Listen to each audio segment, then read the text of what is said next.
आज बच्चों हम एक ऐसा कानून के बारे में बात करने वाले हैं। आज मैं बहुत भावुक हूँ इस टॉपिक को लेकर कि आज एक ऐसा कानून के बारे में बात करने वाले हैं जिससे आप भी सुनोगे तो रूह मतलब पूरा खड़ा हो जाएगा, ये रुआं से आ जाएंगे पूरे शरीर में। आप कहोगे भाई कैसे, ये एक ऐसा कानून ही था, लागू कर दिया गया था भाई। अगर आज के दिन में अगर ऐसा कानून लागू होगा तो भैया महात्मा ये क्या बोलते हैं, प्रधानमंत्री के घर में ना घुस के लोग छुरा चला देगा। ऐसा कानून है ये, आपको पूरा विस्तार से जानते हैं, आप एकदम जुड़े रहो। सबसे पहले देखो मैं मार्कर उठाता हूँ, ये जो है रॉलेट एक्ट कानून। सबसे पहले मैं बता दूं जानकारी के लिए, इसका थोड़ा इतिहास में आए क्या, पहले इतिहास से समझोगे, हिस्टोरिकल बैकग्राउंड से आप अच्छे समझोगे तो फिर क्लियर होगा। ये सबसे पहले क्या हुआ था हमारा, देखो आप, हम जानते हैं भैया ये जो प्रथम विश्व युद्ध जो हुआ था कब, 1914 से लेकर 1918 तक चला था। इस बात से तो आप परिचित होंगे ना, मैं पढ़ा चुका हूं, मुझे उम्मीद है आप एकदम देखे होंगे उसको। अब जैसे देखो प्रथम विश्व युद्ध 1914 से लेकर 1918 तक हुआ था, तब जो है अंग्रेज भी इसमें इस युद्ध में शामिल था ना। तो अंग्रेज जो है भारत से गुहार लगाया, भारत से मदद मांगा कि ए भैया सब नेता लोग, सब आदमी लोग, सब जनता लोग सुन लो, एक बार हमको इस युद्ध में जीतने दो, जिता दो जैसे भी करके, तब जो है हम तुम लोग को स्वतंत्रता दे देंगे, हम तुम लोग को क्या कर देंगे, आजादी दे देंगे, छोड़ देंगे। हम तुम्हारा देश पर जो कब्जा किए हैं वो कब्जा छोड़ करके हम अपना इंग्लैंड भाग जाएंगे, ठीक। तो हमारे यहाँ का वैसा ही जनता लोग, आदमी लोग लिया सुन, नेता लोग सुन लिया। अब जो है पूरा तरीका से जो है उसका सहयोग किया, आर्थिक रूप से भी सहयोग किया, बंदूक रूप से भी, सैनिक रूप से भी, सैनिक लोग भी वहां जाने लगा सहयोग करने। अब समझो प्रथम विश्व युद्ध खत्म भी हो गया, 1918 में खत्म हुई तो हम जानते हैं। अब 1918 खत्म हुआ, तब अंग्रेजों का जो चाल है भैया, देखो अंग्रेजों का चाल क्या है, वो सोचा कि अरे बाप रे 1918 से हम तो अपना क्या कह दिए थे, हम तो कह दिए थे कि कोई भी आदमी जो है इधर उधर नहीं भागना, हम जो है 1918 ईस्वी में जैसे युद्ध जीतेंगे वैसे हम तुम लोग को छोड़ के चल जाएंगे। लेकिन ऐसा होगा क्या, कुत्ता का पूंछ कभी सीधा नहीं होने वाला, उसको सीधा करना पड़ता है। ठीक उसी प्रकार से महात्मा गांधी ने भी अहम आंदोलन किया, तब जाके भागा। अब देखो हम बात करते हैं तो अब उस स्थिति में फिर अंग्रेजों का चाल क्या था कि रे भैया 1918 ईस्वी में प्रथम विश्व युद्ध तो चल गया, अब क्या करना है। अब सब जनता लोग का उम्मीद है, सब छात्रों का ये उम्मीद है कि अब जो है हमको ये आजादी दे देगा, आजाद कर देगा। अब हमको सब आदमी लोग का मन में तो यही चलेगा जी।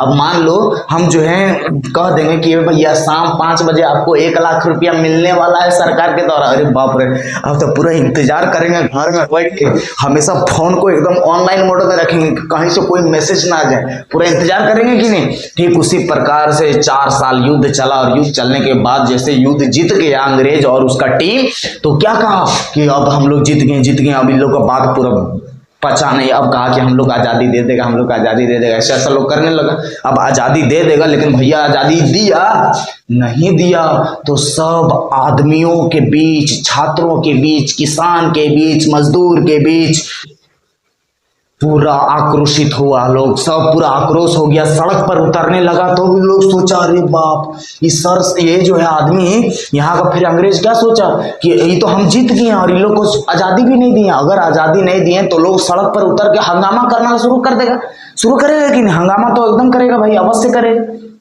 अब बताओ, तो इसके पहले हंगामा ये लोग नहीं करे ससुरा, तब जो है सर सिडनी के द्वारा, सर सिडनी पहले अंग्रेज का कमांडर था, सर सिडनी अंग्रेज का कमांडर था, सर सिडनी रॉलेट नामक एक आदमी था।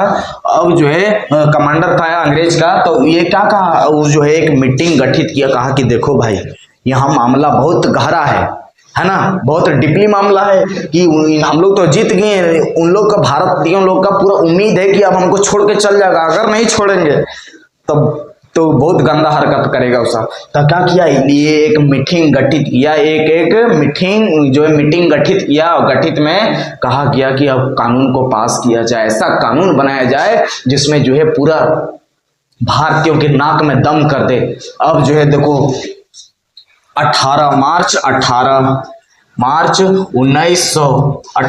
1919 ईस्वी को ये रॉलेट एक्ट कानून पास किया गया। 18 मार्च 1919 ईस्वी को रॉलेट एक्ट कानून। अब ये रॉलेट एक्ट कानून क्या था? ये रॉलेट एक्ट कानून था भैया, इसमें किसी भी व्यक्ति को बिना कारण बताए गिरफ्तार किया जा सकता है। बताओ, अगर आज का पुलिस अगर हमको गिरफ्तार करने आ जाए बिना गिरफ्तारी, ये क्या कहते हैं, बिना अरेस्ट वारंट नहीं होगा उसके पास, जैसे एसपी भेजता है ना, अरेस्ट वारंट होना चाहिए भाई, वारंट कार्ड एक आता है, तो वो हमको दिखाएगा नहीं और ऐसे उठा के ले जाएगा जी। चप्पल खोलेंगे और दे चप्पल। समझ में आ रहा है कि नहीं? क्योंकि आज की सरकार बहुत सख्त है, पहले की सरकार बहुत निकम्मी थी। अंग्रेज भाई आप जानबे करते हैं, तब सर सिडनी जो है 18 मार्च 1919 ईस्वी में लागू किया। इसमें कहा गया कि कोई भी आदमी के ऊपर तुमको शक होता है कि ये आदमी को भड़काने का काम कर रहा है, इसको मतलब गलत कर रहा है, तो उसको सीधे उठा लो और सीधे बंद कर दो जेल में। अब बताओ, ऐसा होता है? नहीं होता है। तब लोग जो है इसका विरोध करने के लिए सड़क पर उतर गए, इसका विरोध करने के लिए सड़क पर उतर गए। अब उसका कौन विरोध करेगा? महात्मा गांधी ने करेगा। तब जो है कब इसका विरोध किया? इसका विरोध कब किया बताओ?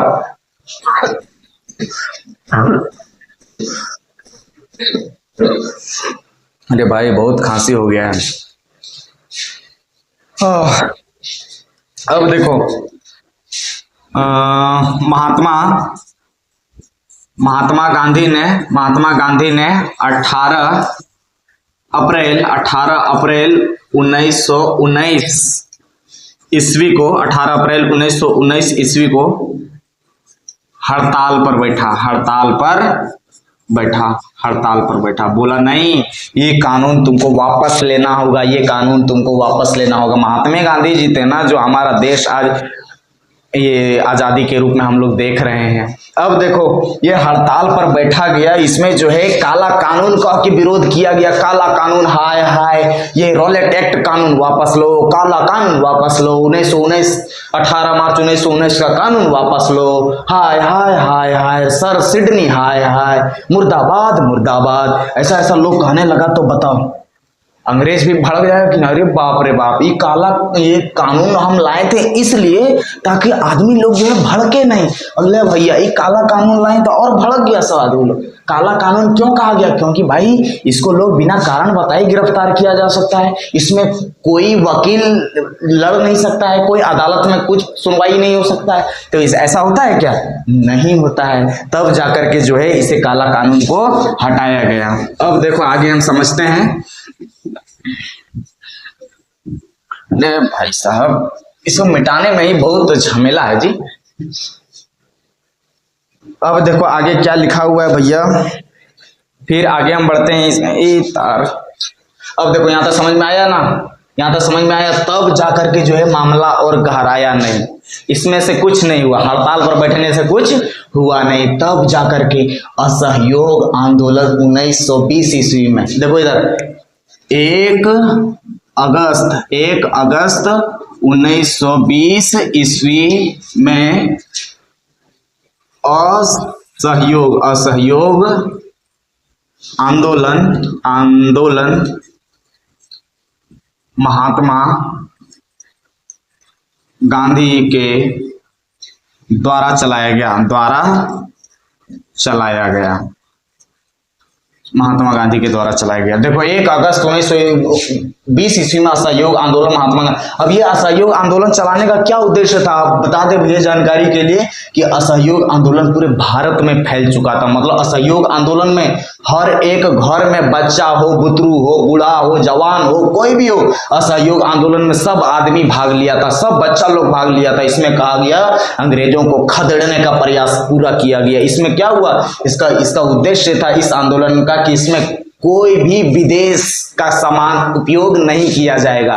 कोई भी विदेश का सामान, जैसे विदेश का कपड़ा हम नहीं पहनेंगे, हम खादी का कपड़ा पहनेंगे। तब महात्मा जी जो है चरखा चलाने लगे और फिर उससे कपड़ा बनाने तैयार किया गया। तब जो है हम लोग विदेश से कोई मसाला, कोई भी कुछ भी चीज का विद्रोह नहीं करना है, मतलब क्या, सॉरी उल्टा हम कह दे रहे हैं, इसमें जो है विदेश का कोई भी सामान उपयोग हमें नहीं करना है। अब बताओ, जब जो है यहाँ का भारत का आदमी जो है अब जाने लगा, कहा रे भैया हमको विदेश का सामान नहीं, हमको अपना देश का कपड़ा दो, तब लोग ससुराल लोग अंग्रेज लोग सोचने लगा, रे ये लोग पहले तो का कर रहा है, ऐसा पहले हड़ताल पर बैठा, फिर असहयोग आंदोलन कर रहा है, फिर जो कह रहा है विदेश का कपड़ा, इसको तो कुछ समझ में नहीं आ रहा है, ये लोग भारतीय लोग क्या कर रहा है, समझ आ रहा है ना।